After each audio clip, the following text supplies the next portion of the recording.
जय हिंद दोस्तों, स्वागत है आपका हमारे चैनल इजी नोट्स क्लिक पर। दोस्तों आज इस वीडियो में चर्चा करेंगे भारतीय प्रौद्योगिकी संस्थान Indian institute of technology IIT recruitment 2022-23 की। तो दोस्तों फाइनली जो है आईआईटी कानपुर की तरफ से टोटल नंबर ऑफ पोस्ट की बात करें दोस्तों, तो जैसे कि आप थंबनेल में देख ही रहे हैं 131 पदों के लिए यह नोटिफिकेशन जो है जारी किए गए हैं। तो दोस्तों इसके लिए कौन अप्लाई कर सकता है, कितने तरह के पोस्ट है, एप्लीकेशन प्रोसेस क्या है दोस्तों, कब से कब तक आप अप्लाई कर सकते हैं, तो चर्चा करेंगे एक एक टॉपिक पर। तो बने रहेंगे दोस्तों हमारे वीडियो में। चलिए दोस्तों वीडियो को शुरू करते हैं। तो देखिए दोस्तों, जैसा कि आप देख ही रहे हैं यह जो नोटिफिकेशन वह Indian institute of technology Kanpur की तरफ से पब्लिश किए गए हैं। तो चलिए दोस्तों कैटेगरी वाइज जो है टोटल नंबर ऑफ पोस्ट की बात करें और पोस्ट नेम की बात करें दोस्तों, तो देखिए आपका फर्स्ट है आपका असिस्टेंट एग्जीक्यूटिव इंजीनियर के लिए देखिए दोस्तों टोटल नंबर ऑफ पोस्ट 4 दिए गए हैं। फिर सेकंड दोस्तों आपका असिस्टेंट रजिस्ट्रार जो पीके केलकर लाइब्रेरी है दोस्तों, उसके लिए यहाँ पर 1 पोस्ट रखा गया है। फिर देखिए असिस्टेंट रजिस्ट्रार के लिए दोस्तों टोटल नंबर ऑफ पोस्ट की बात करें तो 3 पोस्ट रखा गया है। फिर दोस्तों मेडिकल ऑफिसर के लिए 3 रखा गया है। फिर जूनियर इंजीनियर वालों के लिए दोस्तों टोटल नंबर ऑफ पोस्ट 10 दिया गया है। फिर देखिए दोस्तों जूनियर टेक्निकल सुपरिटेंडेंट के लिए यहाँ पर 4 पोस्ट रखा गया है। फिर फिजिकल ट्रेनिंग इंस्ट्रक्टर के लिए दोस्तों यहाँ पर 2 पोस्ट रखा गया है। फिर स्टाफ नर्स के लिए दोस्तों यहाँ पर देखिए 4 पोस्ट रखा गया है। फिर दोस्तों सबसे ज़्यादा पोस्ट जूनियर टेक्नीशियन का रखा गया है। 100 पदों के लिए यह नोटिफिकेशन जो जारी किए हैं। इस तरह से दोस्तों टोटल नंबर ऑफ पोस्ट की बात करें ओवरऑल तो देखिए 131 पदों के लिए दोस्तों यह जो नोटिफिकेशन जारी किया गया है। दोस्तों वीडियो को पॉज करके आप जो है अपना कैटेगरी वाइज देख सकते हैं। फिर दोस्तों पे स्केल की बात करें तो देखिए जो 1 से 4 तक जो पोस्ट नेम है दोस्तों, उसके लिए यहाँ पर पे लेवल 10 रखा गया है। इसके अंतर्गत आपको 56,100 से 1,77,500 तक सैलरी जो है दिए जाएंगे। फिर दोस्तों जो आपका पोस्ट नेम 5 से 8 तक देखिए दोस्तों यहाँ पर लेवल 6 में रखा गया है। इसके अंतर्गत आपको 35,400 से 1,12,400 रुपये पे स्केल रहेगा। फिर देखिए दोस्तों यहाँ पर जूनियर टेक्नीशियन के लिए बात करें तो इसके लिए पे लेवल 3 रखा गया है दोस्तों। इसके अंतर्गत आपको 21,700 से 69,100 रुपये दोस्तों आपका पे स्केल रहेगा। तो चलिए दोस्तों बात करेंगे पोस्ट नेम वाइज एक एक क्वालिफिकेशन की। तो देखिए फर्स्ट है आपका असिस्टेंट एग्जीक्यूटिव इंजीनियर के लिए दोस्तों, इसके अंतर्गत 2 डिपार्टमेंट है आपका। First department of civil engineer के लिए है दोस्तों। फिर दूसरा आपका डिपार्टमेंट ऑफ इलेक्ट्रिकल इंजीनियरिंग के लिए। तो देखिए क्वालिफिकेशन की बात करें तो यदि आप बैचलर डिग्री में दोस्तों फर्स्ट क्लास से यदि आप फर्स्ट क्लास से दोस्तों बैचलर की डिग्री रखते हैं सिविल इंजीनियर में और 3 साल का अनुभव रखते हैं दोस्तों, तो आप जो इसके लिए अप्लाई कर सकते हैं। फिर देखिए डिजायरेबल करके दिया दोस्तों, यदि आप CPWD नियम के रूल्स के अंतर्गत दोस्तों यदि आप प्रैक्टिस जो एरिया अलॉट किया जाता है उसमें यदि आप 5 साल का अनुभव रखते हैं दोस्तों, तो आप जो इसके लिए अप्लाई कर सकते हैं दोस्तों। फिर नेक्स्ट यहाँ पर बात करेंगे डिपार्टमेंट ऑफ इलेक्ट्रिकल इंजीनियर के लिए। तो क्वालिफिकेशन दोस्तों सेम रखा गया है, फर्स्ट क्लास में आपका बैचलर डिग्री होनी चाहिए। ब्रांच जो है दोस्तों आपका यहाँ पर बदल जाएगा इलेक्ट्रिकल इंजीनियर के लिए और 3 साल का अनुभव है दोस्तों, तो आप जो है इसके लिए अप्लाई कर सकते हैं। जैसे बाकी जो रूल्स मैं आपको सेम जो बताया वो यहाँ पर रखा गया है, आप देख लीजिएगा। फिर देखिए दोस्तों नेक्स्ट यहाँ पर पोस्ट की बात करें आपका असिस्टेंट रजिस्ट्रार जो पीके केलकर लाइब्रेरी है उसके लिए दोस्तों यदि आप मास्टर डिग्री 55% अंकों के साथ रखते हैं दोस्तों, तो आप जो है इसके लिए अप्लाई कर सकते हैं। और दोस्तों डिजायरेबल करके दिए मास्टर डिग्री दोस्तों आपका लाइब्रेरी साइंस जो पुस्तकालय विज्ञान है उसमें 55% अंकों के साथ पास आउट है, तो आप जो है इसके लिए अप्लाई कर सकते हैं। फिर देखिए दोस्तों यहाँ पर थर्ड नंबर की बात करें तो आपका असिस्टेंट रजिस्ट्रार के लिए दोस्तों क्वालिफिकेशन यदि आप 55% अंकों के साथ आप मास्टर डिग्री है तो आप अप्लाई कर सकते हैं इसके लिए। और फिर देखिए दोस्तों जो यदि आपके पास 8 साल का एक्सपीरियंस है दोस्तों, तो आप जो इसके लिए अप्लाई कर सकते हैं। फिर नेक्स्ट यहाँ पर बात करेंगे दोस्तों मेडिकल ऑफिसर के लिए। तो देखिए दोस्तों यदि आप MBBS किए हैं दोस्तों, तो आप जो इसके लिए अप्लाई कर सकते हैं। साथ में दोस्तों आपका 3 साल का एक्सपीरियंस होना चाहिए। फिर देखिए दोस्तों बात करें यहाँ पर जूनियर इंजीनियर वालों के लिए, तो देखिए यहाँ पर क्वालिफिकेशन इसमें के अंतर्गत भी दोस्तों देखिए 2 डिपार्टमेंट जो है बटा हुआ है। डिपार्टमेंट की बात करें तो देखिए दोस्तों 3 डिपार्टमेंट इसके अंतर्गत बटा गया है। फर्स्ट है आपका डिपार्टमेंट ऑफ सिविल इंजीनियर, फिर दूसरा है दोस्तों आपका डिपार्टमेंट ऑफ इलेक्ट्रिकल इंजीनियर, फिर थर्ड है दोस्तों आपका डिपार्टमेंट ऑफ मैकेनिकल इंजीनियर। तो दोस्तों इसके लिए ब्रांच जो है बस आपका चेंज होगा दोस्तों, बाकी जो क्वालिफिकेशन आपका सेम रहेगा। जैसे तीनों डिपार्टमेंट की ब्रांच जो है अलग अलग है, सिविल इंजीनियर, फिर है आपका इलेक्ट्रिकल इंजीनियर, फिर आपका मैकेनिकल इंजीनियर।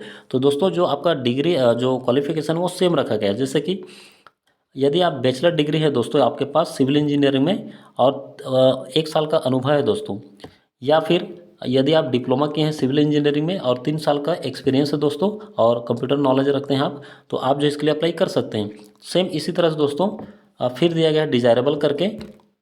तो देखिए यदि आप बीटेक किए हैं दोस्तों फर्स्ट डिवीजन से, ब्रांच की बात करें तो सिविल इंजीनियरिंग में, और 3 साल का दोस्तों यदि आपके पास एक्सपीरियंस है, या फिर दोस्तों यदि आपने डिप्लोमा कर रखे हैं दोस्तों फर्स्ट डिवीजन से, ब्रांच की बात करें सिविल इंजीनियर और 3 वर्षीय सिविल इंजीनियर, और 5 साल यदि आपके पास दोस्तों अनुभव है, तो आप जो इसके लिए अप्लाई कर सकते हैं। तो यही रूल्स जो है दोस्तों, जैसे कि मैं तीनों डिपार्टमेंट बताया आपको, उसके लिए सेम रखा गया है। फिर चलिए दोस्तों बात करेंगे जूनियर टेक्निकल सुपरिटेंडेंट के लिए दोस्तों। तो इसके लिए भी देखिए यहाँ पर 3 ठो ब्रांच रखा गया है। इसके अंतर्गत देखिए दोस्तों ब्रांच की बात करें तो फर्स्ट आपका डिपार्टमेंट ऑफ बायोलॉजिकल, फिर है दोस्तों आपका डिपार्टमेंट ऑफ केमिस्ट्री, फिर है दोस्तों आपका डिपार्टमेंट ऑफ मैकेनिकल इंजीनियर। तो इसके लिए भी देखिए दोस्तों क्वालिफिकेशन सेम रखा गया है। जैसे बात करेंगे यदि आप डिपार्टमेंट ऑफ बायोलॉजिकल के लिए अप्लाई करना चाहते हैं, तो आपके पास एमएससी, एमटेक या फिर बीए है दोस्तों एग्रीकल्चर इंजीनियरिंग, या फिर सिविल, या फिर बायो इंजीनियरिंग, या फिर बायोटेक्नोलॉजी, या फिर इन्वायरमेंटल, या फिर के अंतर्गत दोस्तों यदि आपके पास एमएससी ब्रांच से आप पास आउट हैं, या फिर बीएससी है दोस्तों आपका एग्रीकल्चर, या फिर बायोलॉजी, या फिर बॉटनी, या फिर इन्वायरमेंट साइंस में, और 2 साल का दोस्तों यदि आपके पास एक्सपीरियंस है और यदि आप कंप्यूटर नॉलेज रखते हैं, तो आप जो है इसके लिए अप्लाई कर सकते हैं। फिर देखिए दोस्तों डिजायरेबल करके दिया है, तो इसमें मास्टर डिग्री दोस्तों आपकी होनी चाहिए फर्स्ट डिवीजन से। और ब्रांच की बात करें तो देखिए सब्जेक्ट आपका रहेगा agriculture engineering, civil, bio engineering, फिर आपका बायोटेक्नोलॉजी। तो आप जो है इसके लिए अप्लाई कर सकते हैं। तो यही दोस्तों जितने भी जो 3 डिपार्टमेंट मैं बताया आपको, सभी के लिए सेम है दोस्तों, बस आपका ब्रांच अलग हो जाएगा। जैसे आप ब्रांच की बात करें डिपार्टमेंट आप बायोलॉजिकल के हैं, तो बायोलॉजी में आपका एमएससी होना चाहिए, या फिर बीटेक बी। फिर दोस्तों केमिस्ट्री के अंतर्गत अप्लाई करना चाहते हैं, तो फर्स्ट डिवीजन आपका मास्टर डिग्री होना चाहिए। फिर देखिए दोस्तों यहाँ पर फिजिकल ट्रेनिंग इंस्ट्रक्टर की बात करें तो क्वालिफिकेशन आपका रखा गया है फिजिकल एजुकेशन में दोस्तों, यदि आप बैचलर डिग्री रखते हैं, या फिर और साथ में दोस्तों आप डिप्लोमा रखते हैं दोस्तों कोचिंग फ्रॉम रेपुटेटेड इंस्टीट्यूट से, तो आप जो इसके लिए अप्लाई कर सकते हैं। फिर देखिए दोस्तों यहाँ पर नेक्स्ट पोस्ट नेम की बात करूँ आपका स्टाफ नर्स के लिए, तो देखिए इसके लिए यदि आप 12वीं के साथ में नर्सिंग काउंसिल में 3 साल का दोस्तों यदि आप कोर्स किए हैं, तो आप जो इसके लिए अप्लाई कर सकते हैं। डिजायरेबल में दिया गया दोस्तों यदि आप बीएससी नर्सिंग किए हैं दोस्तों और 2 साल का हॉस्पिटल वाला एक्सपीरियंस है, तो आप जो इसके लिए अप्लाई कर सकते हैं। फिर देखिए दोस्तों नेक्स्ट यहाँ पर पोस्ट की बात करूँ आपका दोस्तों जूनियर टेक्नीशियन का, तो इसके अंतर्गत देखिए दोस्तों 9 डिपार्टमेंट जो है दिया गया है। जैसे फर्स्ट डिपार्टमेंट की आपका बात करें तो डिपार्टमेंट ऑफ सिविल इंजीनियर है, फिर आपका दोस्तों केमिस्ट्री डिपार्टमेंट, फिर आपका है कंप्यूटर साइंस डिपार्टमेंट, फिर आपका बायोलॉजी डिपार्टमेंट, फिर है दोस्तों आपका इलेक्ट्रिकल इलेक्ट्रॉनिक इंजीनियर के लिए, फिर है दोस्तों आपका जियोलॉजी डिपार्टमेंट, फिर आपका मैकेनिकल इंजीनियर डिपार्टमेंट, फिर है दोस्तों आपका मटेरियल साइंस डिपार्टमेंट, फिर है दोस्तों आपका फिजिक्स डिपार्टमेंट। तो इस तरह से दोस्तों क्वालिफिकेशन की बात करें तो देखिए जो आप सिविल इंजीनियर के अंतर्गत अप्लाई करना चाहते हैं, तो आपके पास बैचलर डिग्री होनी चाहिए सिविल इंजीनियरिंग में, या फिर दोस्तों 3 वर्षीय आप डिप्लोमा किए हैं सिविल इंजीनियरिंग ब्रांच में, तो आप जो इसके लिए अप्लाई कर सकते हैं।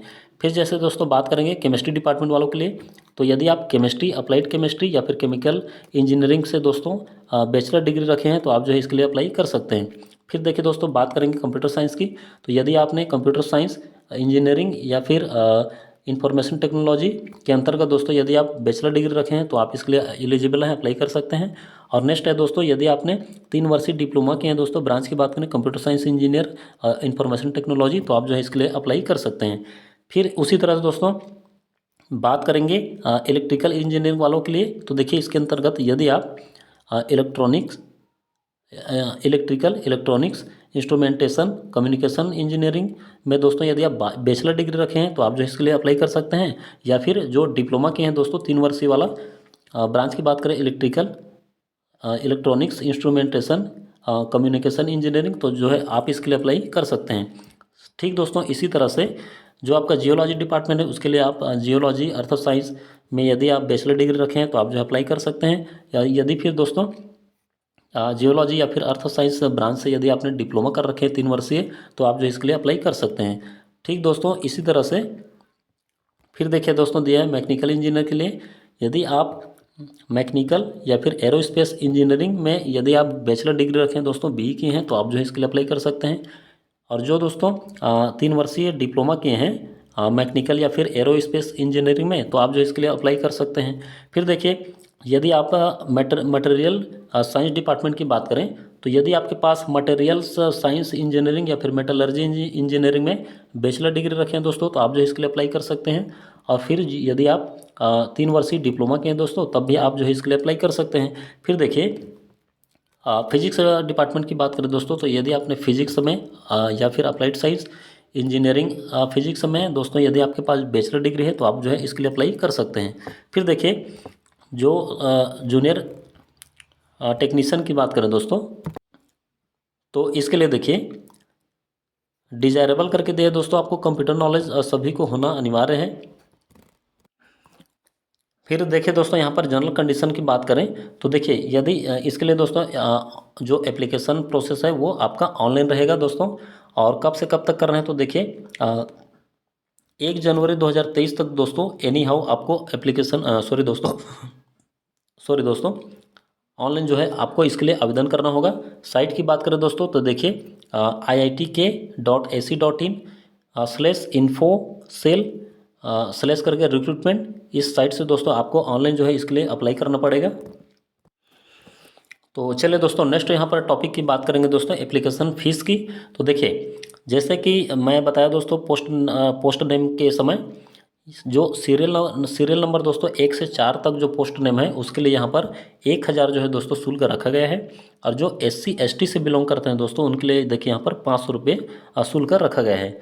फिर दोस्तों जो कैंडिडेट PWD विकलांग कैटेगरी के अंतर्गत आते हैं और जो फीमेल है दोस्तों महिला उम्मीदवार उनके लिए दोस्तों यहाँ पर किसी भी तरह का शुल्क जो है नहीं रखा गया है।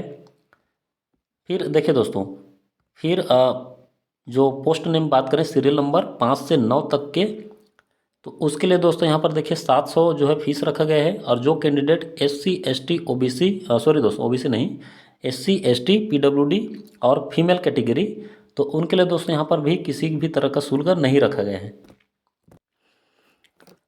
तो चलिए दोस्तों आशा करता हूँ पूरा प्रोसेस जो है आप समझ गए होंगे दोस्तों। फिर भी यदि किसी भी तरह का डाउट होता है तो आप जो है हमें कमेंट बॉक्स में कमेंट कर सकते हैं। तो चलिए दोस्तों यदि वीडियो अच्छा लगा हो तो हमारे वीडियो को चैनल को सब्सक्राइब कर दीजिएगा, और चैनल को जो है सब्सक्राइब करके दोस्तों वीडियो को शेयर भी कर दीजिएगा। तो चलिए दोस्तों तब तक के लिए मिलते हैं नेक्स्ट वीडियो में, तब तक के लिए हंसते रहिए मुस्कुराते रहिए। जय हिंद।